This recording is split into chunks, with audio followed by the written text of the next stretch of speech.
What's going on, y'all? Forward favor man, Big Boss Fable back again with a video. I'm back doing a reaction. 2.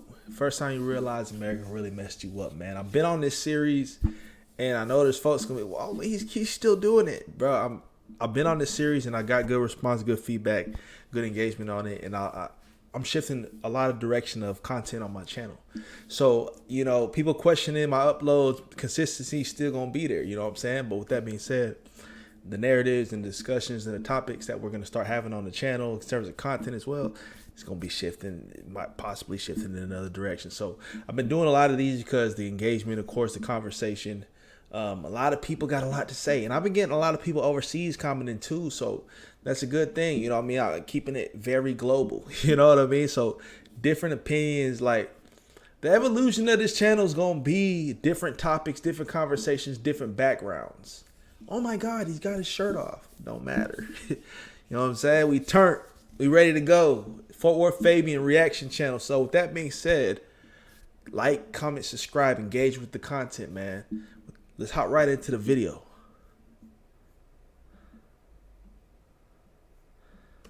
If you're an American currently living abroad, what is one time that made you realize that America really messed you up? I have so many of these. So I currently live in London with my now husband, and when we were dating and I would come visit him because this one sounds very dramatic. So should we believe her or not? We were doing the whole long distance thing, every time I would come, I would lose at least 5 pounds. Without a doubt, it happened every single time. And I truly think it's just because the food over here is required to be better for you, because I was not watching what I ate. We would eat desserts all the time. We were doing the touristy things, so we eat out a lot. And on top of that, I don't exercise when I'm over here, and I also am not walking around because I use my wheelchair. So yeah, it's literally just because there's better food laws here in the United Kingdom instead of Facts. in the United States. I agree with that. There you go. That's my story. So we live in Ireland, and our oldest is in senior infants, which is the equivalent of the second half of kindergarten. She did kindergarten back in the States. And she came home from school one day, and she said, "Mommy, we had a drill today." And I went, "Oh, active shooter drill? No. Bomb threat? No. Mommy, it was a fire drill." Well, oh, okay. I mean, back home, she had active shooter drills every month in kindergarten. We get these phone calls, and it'd say, "Oh, in accordance with Florida law, blah, blah, blah, everything's gone back to normal." And I'm just sitting there thinking of my kid hiding in a bathroom with 30 other kindergartners and her poor teacher trying to keep all these kids quiet. I'm like, that's not normal here. That's something we got used to because that's what America is. It's just one big active shooter drill. Man, that's deep. I'm starting to see this consistency throughout a lot of these videos that I've been doing more recently. I've done like 3 to 4 of them. On the latter, I'm starting to see a lot of people talking about the school shooters, things of that sort. Growing up in my time, I'm surprised that she was so bewildered by the fire drill. Growing up in my time, fire drills was the norm. Like, that's just, even at companies you work for, they got routine fire drills. That's just a normal procedure in terms of testing everybody's capability to go into a lockdown type of situation. I'm not surprised about fire drills. But when she mentioned the school shooters, teachers gathering in a restroom or a bathroom trying to get all the kids to quiet down, that's something I never experienced growing up. So I can't speak to that. And it really mind boggles you or makes you really think, man, the modern day kids are going through other kind of drills in preparation for, the evils to come or any type of threat to come, where, children from kids from prior generations never experienced those type of, situations. School shooters are more common. So obviously she's vocalizing the fact that that's a normal drill nowadays. I couldn't even fathom that back in the day, though. Hey, y'all. I am an American expat currently living in Kuwait. It is one of the countries in the Middle East region. Living here, I had to overcome a lot of trauma from my home country. Come on, As man. you can see, I am black. And being black in America, you're usually followed around stores to make sure you're not stealing. No one offers you help. No one offers you guidance. They just try to make sure you're not stealing because clearly that's what all black people do. Here, people follow you around the stores. However, it's because of the luxury of it all. I mean, they're following you around the stores holding your carts. They're placing things on the shelf. They're helping you get items. They're helping you try on things. And that was one of the traumas I had to overcome living here, that they don't think I'm a criminal. They just want me to be an actual customer. Oh, I got this one. So It's I a was in deep one. Tallinn, Estonia, and I had like this really bad feeling in my chest. I felt terrible, and I thought I was having a panic attack, but I wasn't totally sure. So I went downstairs to the front desk. The hospital called an ambulance. The ambulance came. They did a bunch of tests, gave me some medicine, calmed me down, and did a whole bunch of stuff. It was all done in the ambulance, and then when we were done, they gave me some medicine to go, and they were It like, was free. okay, go We rest. get it. And then I was like, okay, but what do I owe you? Like, I live in You know what I'm Finland, what do I saying? owe you? And they were like, Everybody's talking about, oh my God, I was trying to use my credit card and I used my debit card. It was free. Yes, we get it, bro. Like, what different do you mean? situation. And I was like, oh, how do I pay dog. for that? No, this is free. Don't worry. A lot of folks in the comments been hating too. Like I haven't seen y'all's comments, bro. A lot of y'all folks be hating for no reason. You know what I'm saying? Oh, you got it completely wrong, and bruh. Everybody's gonna have their own perspective based where they live, their upbringing. Like, keep it a bean. But everybody seems to have an argument on other perspectives. Oh my, you got it all wrong. And then I felt really Relax, guilty dog. for everything. 9 months before I moved to Ireland, I was there on a vacation, and the person I was with, we had a car, and we stayed at a golf resort kind of in the middle of nowhere because it was the off season, so it was actually really affordable. There was a gated front entrance to this golf resort, and there was a small little village on the other side of it. And because we were pretty far back on the property and it was January, so the weather was kind of crappy, we often would drive if we needed to run to the store for anything or to a restaurant. We became friends with the front gate attendant because we were in and out all the time. So one day we're driving to go to dinner, and I had asked him, hey, what's the legal limit for like drinking and driving here? I wasn't planning to do anything stupid, but I'm also a public health major, and knowing that Ireland is known for its drinking culture, I was curious, so I thought I'd ask. The guy looked at me completely dumbfounded. He's like, what? So I clarified the amount of alcohol you can have in your system and still legally drive. And he says, none? So my mother was a registered nurse. She was working at 2 separate hospitals. Both of those positions were full-time. She was diagnosed with stage 4 breast cancer. She had 3 children and had to work those 2 full-time jobs for several years because she needed the health benefits because she couldn't afford her chemotherapy. So while she was going through chemo, radiation, all kinds of other treatments, because her cancer was pretty advanced and there were still some clinical trials for things. So while she's going through all of that, she still had to work about 72 hours each week. We moved to Canada shortly after she passed away, and after my father was left with over $50,000 of medical bills, and moved to Canada. Everything's free. Healthcare, just free. They just give it to you to live. Okay, She so said they I got live in England fucked now, but over, I do this y'all. thing where Put every point time I blank enter period, a building, you I know? like analyze like, okay, if someone comes in That's with a actually pretty gun, where can I hide? Where can I run? What are my emergency exits? What are my chances of getting shot? So I think, okay, if he enters through this door, I'm probably gonna get shot. If he enters through that door, I probably won't get shot because of the angle, and I try to like, work it out all in my head.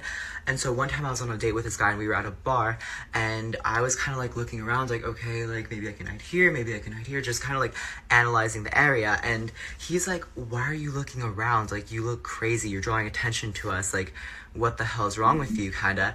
And I was gonna say, oh, I'm just looking for an emergency exit or place to hide in case someone comes in with a gun. And then I realized gun crime isn't really a thing here.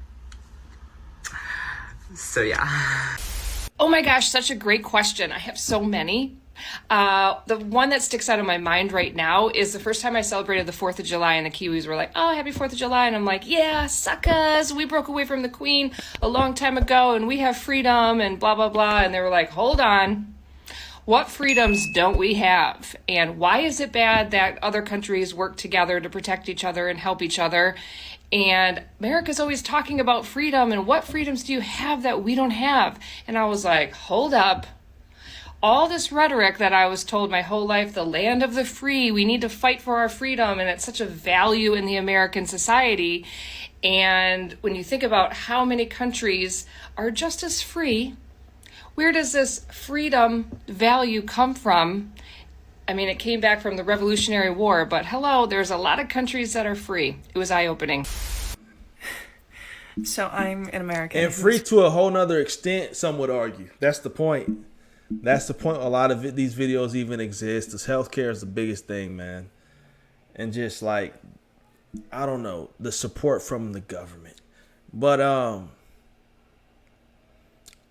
I don't know. I think America, like when you look at a lot of different, outstanding forms of payment have been referenced, whether it's like going into debt in terms of student loans, healthcare, talked about, what else was the other one?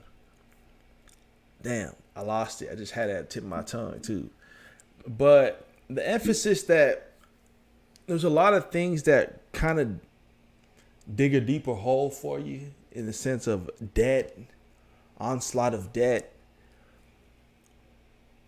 I think is the main point as to why they say it's not necessarily a land of the free. It's a land of like actually putting something on your back, a workload, having to pay something off. Like always, taxes is one thing, man. If you see where I'm headed with it. But I don't know. I just think it's the huge point that a lot of people are trying to make is the ease of living and support from the system, so to speak. That's where I'll leave it.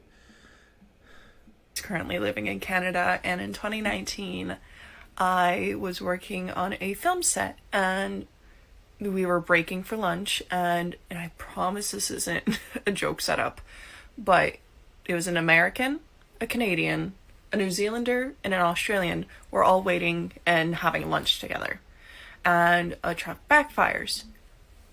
Thinking it was a gunshot, I immediately hop underneath the table and am looking around before I realize what it was.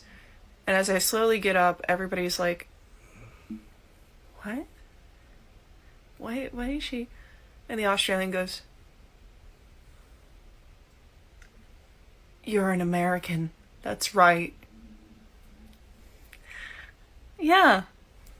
Oh, some of these kind of seem fake to me. I ain't gonna lie to you, bro.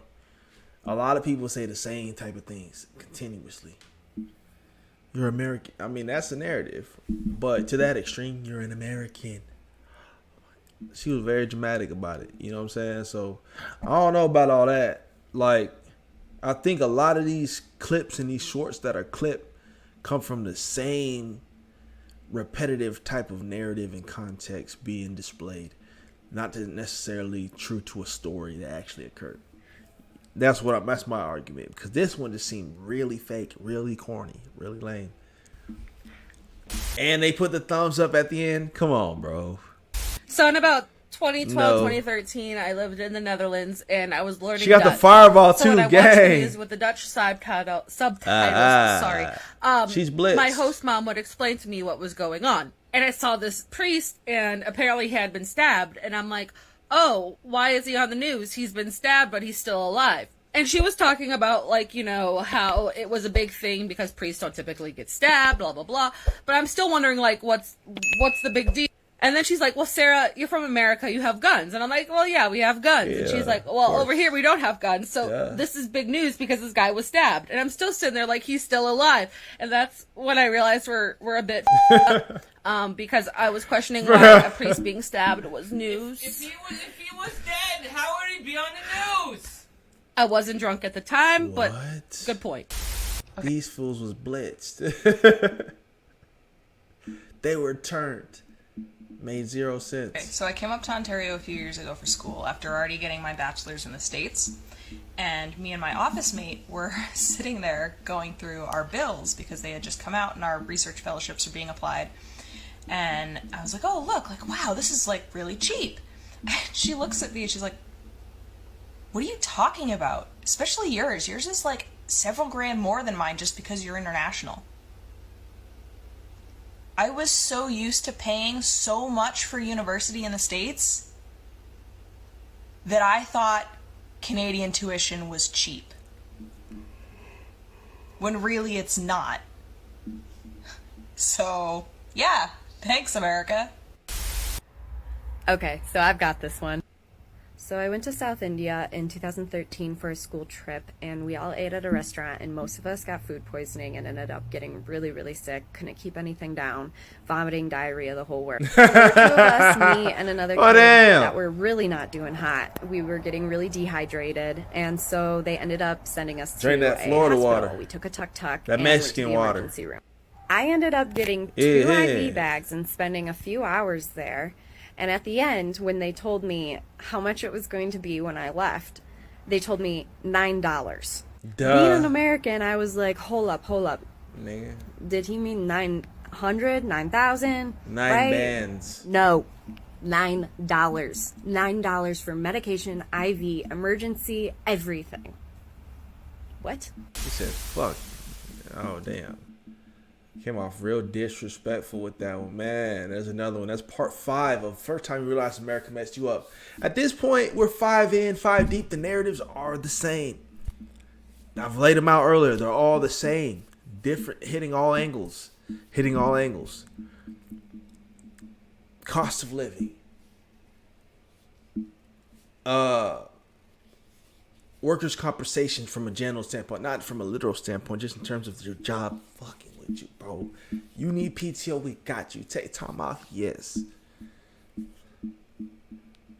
Healthcare, we got that. We've been said that a million times at this point in time. Damn. Just societal leniency, you know what I'm saying? Not that much pressure. Having to watch your back everywhere you go, and honestly, it's not that like that everywhere here. That's what I'm saying. But still, out there, it's a standard. It's a norm. We don't gotta care about watching our back. I can leave my door open, even though that's stupid. You know what I'm saying? I'm not in fear of. There's no high crime over here, and I don't really understand that because I believe there's crime everywhere. But I mean, the numbers speak volumes for themselves. It's from the statistics, obviously. The U.S. is doing numbers compared to other countries. So that's a fact. You know what I'm saying? So it's a given that if you go to some of these other countries, a lot of crimes that criminals partake in won't be occurring just as high as same frequency. You know what I'm saying? They won't be occurring at the same frequency. So that's the point. That's a fact. We've looked at the numbers. So I think that's why a lot of people could have these arguments. Of course, you're living in a bubble. Everybody's got their own life to live. But I don't know. Y'all make y'all's own decision. Y'all make y'all's own comments on that. Everybody's going to be, oh my God, bro, you missed the point, man. Shut up, bro. Watch the video. Like the video. Comment down below. Everybody got to just shit. Like, that's the thing, bro. Society always got to shit on the next man for no reason. I'm going to shit on you, bro, because you got a different opinion than me. Who cares, bro? Like, let's just spark the conversation, create the conversation. Quit complaining all the time. Quit bitching, bro. Oh my God, you're wrong, man. You're wrong. Oh my, you don't know what it's talking about. Shut up, bro. I'm talking to every person that's posted that since I've seen in my comments. Shut up, bro. I'm talking to you. Who cares, bro? Just have an opinion, state it. Who cares? And agree to disagree. Move on. Quit being a dickhead about it, bro. You know what I'm saying? Everybody else that's just calm, cool energy, creating conversation. Peace, love to y'all, man. Everybody else get with the program. That's all this platform is about, creating conversation. I don't know half the stuff I'm talking about when I get on this. I'm just willing to open up the conversation and learn about things. It's content. This is the platform. Shut up, man. Like the video, man. Peace, love, prosperity. God bless. We'll see y'all next time, man. Much love to y'all, bro. Stay positive, bro. We out.